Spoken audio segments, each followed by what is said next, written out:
BJP अध्यक्ष JP Nadda के आवास पर करीब आधे घंटे तक चिराग पासवान की ये मीटिंग हुई है और देर रात पहुंचे थे मीटिंग करने के लिए, बैठक करने के लिए जेपी नड्डा के साथ चिराग पासवान। और किस तरह से बिहार में सीट शेयरिंग का फॉर्मूला बनेगा उसको लेकर यह बातचीत हुई, तो काफी महत्वपूर्ण उस दिशा में। तो साउथ में किस तरह से सीट शेयरिंग का फॉर्मूला बन रहा है, उसके अलावा बिहार में कैसे सीट शेयरिंग होगी, तो अलग अलग बैठकों का दौर जारी है। और इस बैठक में जेपी नड्डा से मिले हैं चिराग पासवान।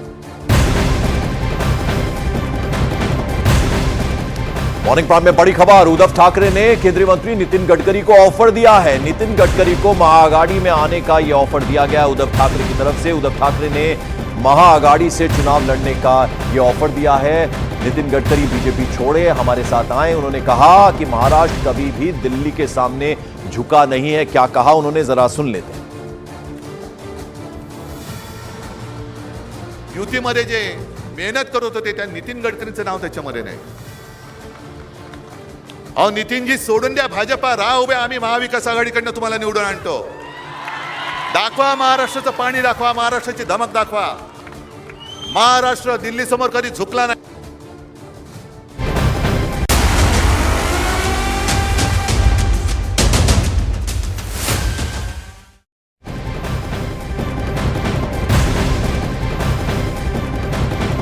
और कांग्रेस सूत्र के हवाले से बड़ी खबर आ रही है, लोकसभा चुनाव नहीं लड़ेंगे कांग्रेस अध्यक्ष मल्लिकार्जुन खड़गे। कर्नाटक की कलबुर्गी सीट मल्लिकार्जुन खड़गे की परंपरागत सीट रही है। पिछले लोकसभा चुनाव में वो इस सीट से हार गए थे और फिलहाल जो जानकारी मिल रही है, मल्लिकार्जुन खड़गे राज्यसभा मेंबर है, अब वो ये चुनाव नहीं लड़ेंगे, यानी लोकसभा चुनाव नहीं लड़ेंगे। नेता, विपक्ष और पार्टी अध्यक्ष भी हैं। साथ ही साथ विपक्ष के दलों के गठबंधन इंडी गठबंधन जो है उसमें भी उनकी बड़ी भूमिका है, लिहाजा उन्होंने चुनाव लड़ने का फैसला कर दिया। तो बड़ी खबर आपको बता दें, मल्लिकार्जुन खड़गे राज्यसभा सदस्य हैं, कांग्रेस अध्यक्ष भी हैं, तो लिहाजा वो लोकसभा चुनाव नहीं लड़ेंगे, जो खबर अब आ रही है सामने। और उधर एक बार फिर कांग्रेस पुराने चेहरों पर दांव खेलती दिखाई दे रही है। सूत्रों के मुताबिक राहुल गांधी केरल के वायनाड से चुनाव लड़ेंगे और इस बात पर कांग्रेस की केंद्रीय चुनाव समिति की बैठक जो कल हुई है उसमें मुहर लगाई गई है। इतना ही नहीं, कांग्रेस सभी जो मौजूदा एमपीज हैं, जो सांसद हैं, उनको टिकट दे सकती है।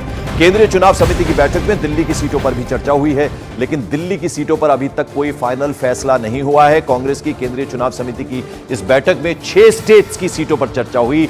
इन स्टेट्स का आपको बता दें, केरल, उसके अलावा कर्नाटक, तेलंगाना, छत्तीसगढ़, दिल्ली और लक्षद्वीप की सीटें फाइनल हुई हैं, जिनका औपचारिक घोषणा होगी। ये घोषणा आज भी हो सकती है।